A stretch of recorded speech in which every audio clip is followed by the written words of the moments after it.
네, 늘 그렇듯 인사는 공손하게 송공선 백검인사 안녕하세요. 안녕하세요. 위클립의 황당무계 황당한 문화나의 개소리 안녕하세요. 문희정입니다. 안녕하세요. 이학범입니다. 네, 자 동물과 관련해가지고 저희가 참 좋은 얘기보다는 나쁜 얘기를 좀 많이 하다 보니까 어쩔 수 없이 이 동물 범죄에 얽힌 얘기도 할 수밖에 없거든요. 네. 근데 저희가 위클립에서 처음 시작할 때 이 동물 범죄와 관련해서의 분위기와 지금 이제 동물 관련 그 범죄의 분위기가 사람들의 좀 생각이 달라졌다라는 게 네. 확실히 좀 다가오는 부분이 그쵸. 있어요. 그런 게 이제 숫자로도 좀 확인이 됐습니다. 네. 이번에 이제 국정감사에서 김명관 의원이 이제 제시한 자료를 제가 보니까요. 동물보호법 위반 혐의, 이제 동물 학대 혐의죠. 네. 이걸로 기소 송치된 사람 비율이 5년 만에 2배 이상 증가했습니다.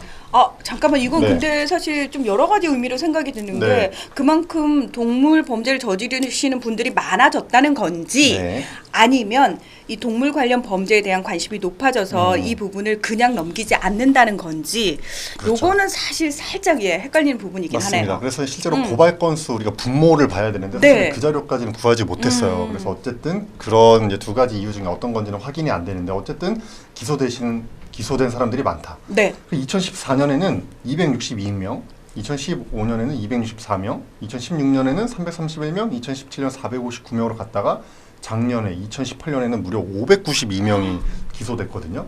최근 5년간 1,908명이 이제 기소가 됐고 네. 동물보호법 위반으로 네네. 2014년 대비 2.2배 증가했습니다. 네. 근데 이제 일단 기소라고 네. 하면은 이제 검찰에서 수사를 직접적으로 이제 들어가는 거잖아요. 그렇죠. 네. 근데 이제 사람들이 봤을 때 기소가 됐다 그러면 무조건 처벌받는 거야라고 착각을 한단 말이죠. 그렇죠. 이제 기소란 단어를 잘 모르시면 그럴 수 네. 있는데 이제 그렇진 않고 이제 기소가 됐다 하더라도 재판에서 무죄도 받을 수도 있고 이제 그런 그렇죠. 상황이고 또 중요한 게 이제 기소라는 게 불구속 기소가 있고 구속 기소가 있거든요. 맞아요. 그게 네. 구분이 돼야 돼요. 맞아요. 그래서 불구속 기소됐다고 해서 뭐 범죄가 없다는 게 아니라 이제 뭐 증거 인멸할 가능성이 좀 적다던가 아니면 사안 자체가 조금 가볍다던가 아니면 뭐 해외로 도망갈 가능성이 없다던가 뭐 이랬을 때는 굳이 이제 구속을 안 하고 불구속 상태에서 조사를 하고 재판을 받게 하는 거죠. 그러면 지금 네. 말씀하신 동물 관련 범죄를 네. 저지르신 분들의 경우 네. 불구속 기소가 대다수겠네요. 그렇죠. 이제 그 부분을 제가 짚고 싶은데요. 네. 이제 5년간 1,908명이 기소가 됐는데 이 중에 이제 구속 기소된 경우는 3명, 0.16%. 나머지 1,905명은 다 이제 불구속 기소가 됐습니다. 이제 구속 기소된 3명 중에 1명이 이제 작년에 난리가 났었던 천안 펫숍 사건이라는 게 있어요. 천안에서 펫숍을 운영하던 분이 강아지 79마리를 아사시킨 정말 충격적인 사건이 있었거든요. 왜요? 조금 정말 심각한 사건이었죠. 그래서 이분은 이제 구속 기소됐고 실제 재판에서도 이제 징역형을 받은 경우가 있는데요.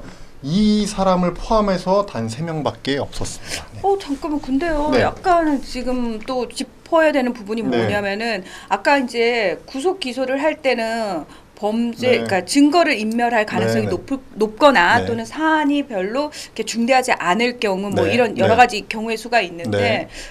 다른 그 범죄들과 좀 비교해 봤을 맞아요. 때 유독 좀 구속 기소가 되는 게 좀 너무 낮은 게 아닌가? 단 3명 그러니까 이건 좀 그러니까 우리가 무조건 이제 구속해서 기소를 하는 게 좋은 건 아닙니다. 왜냐하면 네. 구속 상태에서 재판을 받는 분들 중에서도 무죄가 나오는 경우들이 꽤 있거든요. 생각보다. 그렇죠. 실제로 2009년부터 2018년까지 10년 동안 구속 상태에서 재판받았던 피고인 중에 무죄 받으신 분들이 1,827명, 0.6%니까 그렇게 적은 건 아니죠. 그래서 우리가 무조건 구속해서 기소해야 된다 이렇게 볼 수는 없는데 네. 전체 범죄 중에 기소된 사건 중에 구속 기소된 비율이 2017년에 10.9%예요. 그러니까 모든 범죄를 그렇죠. 통틀어서 근데 그러니까 전체가 10.9%인데 동물보호법은 0.16%니까 이게 거의 100분의 1 수준이거든요. 이거는 아무리 우리가 여러 가지로 고려해 봤을 때도 너무 낮은 수치가 아닌가 이렇게 생각을 좀 해볼 수 있을 것 같습니다. 그러니까 이게요 사실 법에 대해서 소위 말해서 바삭하지 않고 그냥 흘려듣는 일반인들 입장에서 어떻게 들리냐면은 네.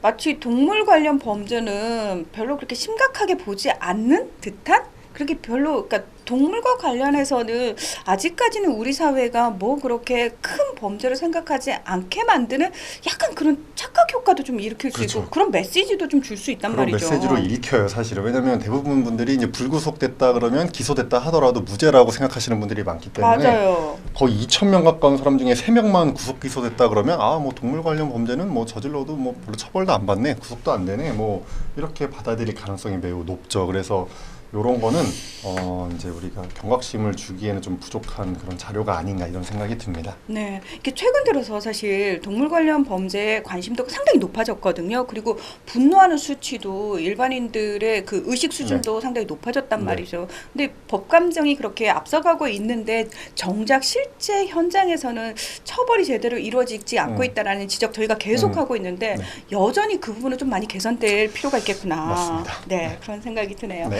네, 오늘 위클리 벳은 여기서 마무리하겠습니다. 함께해 주셔서 고맙습니다. 감사합니다.